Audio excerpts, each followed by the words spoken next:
I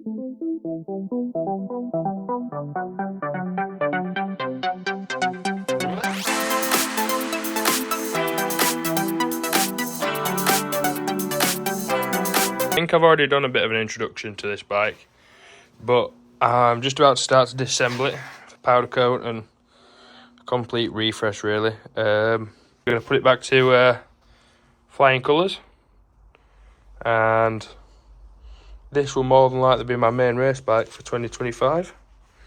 It is just a bit of a rundown on it. It's a full J-Parts bike, J-Parts chassis and frame, A-arms.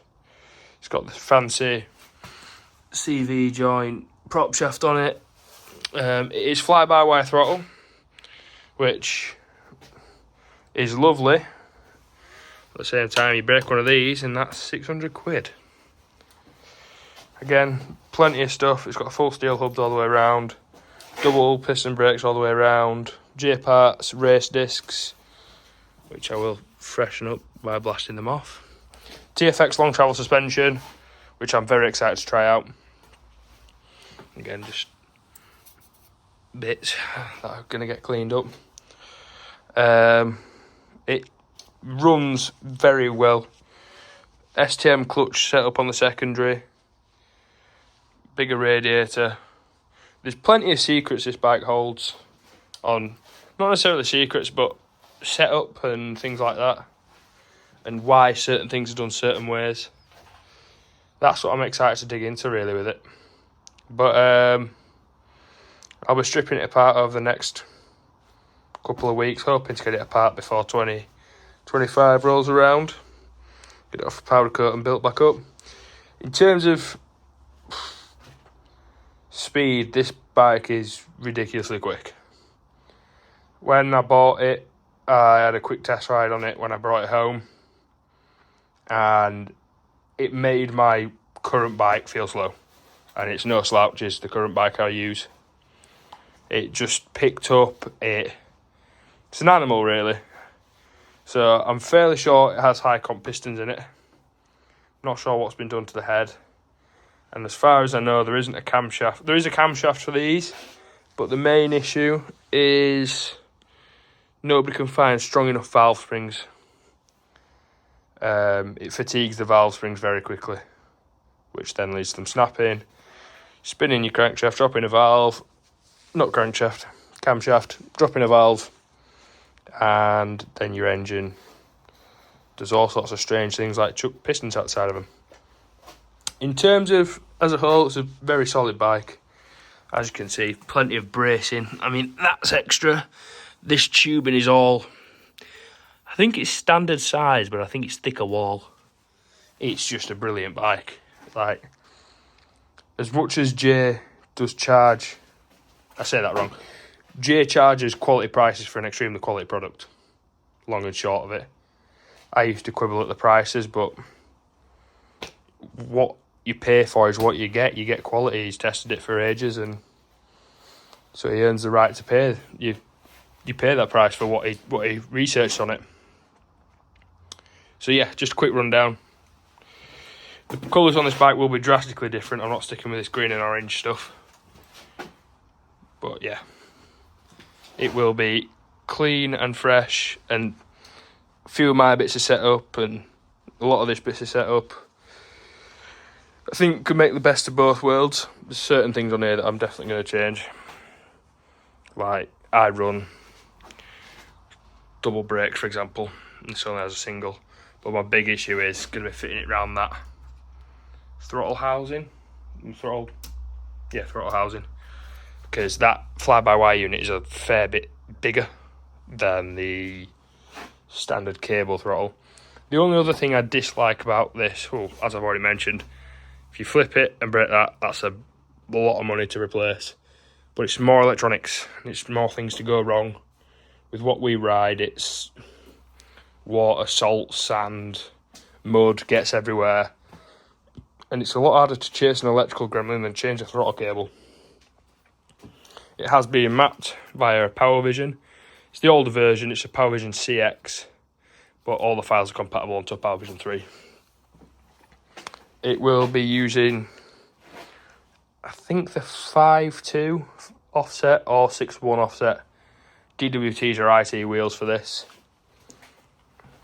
Again, full J-part setup on the arms. Axles, the Demon axles, again, I use them on my bike, brilliant. And I'm sure it's got a full strengthened J-part gearbox. Brilliant bike. Jay built this thing from new, so quality machine. So that's the other bike for this year. I've got the engine down there in the corner for it. Just had new pistons in that. Just waiting for a bit of sealant to put the top valve cover on. Other than that, I shall catch up with you in a minute. Just a really quick example of what I mean by setup and tips and tricks is simple things like these metal spacers here. You don't have to worry about your moving then, you've got a solid part. May seem a very simple thing to some people, but we didn't use these and didn't really think of them either. Again, fuse box normally located here on this little bracket, a bit flimsy. Relocated it, sturdy, strong, doesn't move, doesn't bounce, doesn't break the plastic housing on it. It's just a quality machine. The only thing I dislike is that they've removed part of the battery tray and put this in. I might be able to squeeze a battery in there, but I use green lithium ions, whereas these have put the battery on a tray at the back.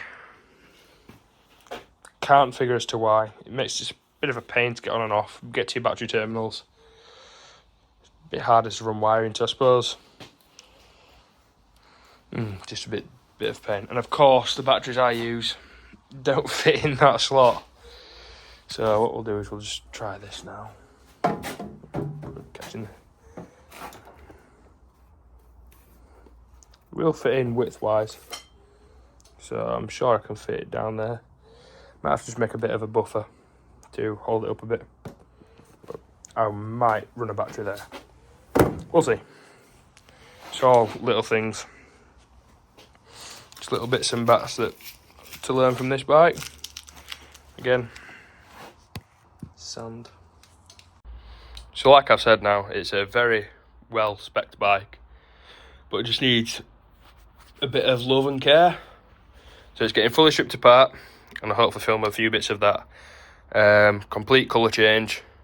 Gonna have the frame as black and the A-arms different colours. Can't say what as of yet. Same with the bumpers. The bumpers will be going different colours as well. And then can hopefully get that back together.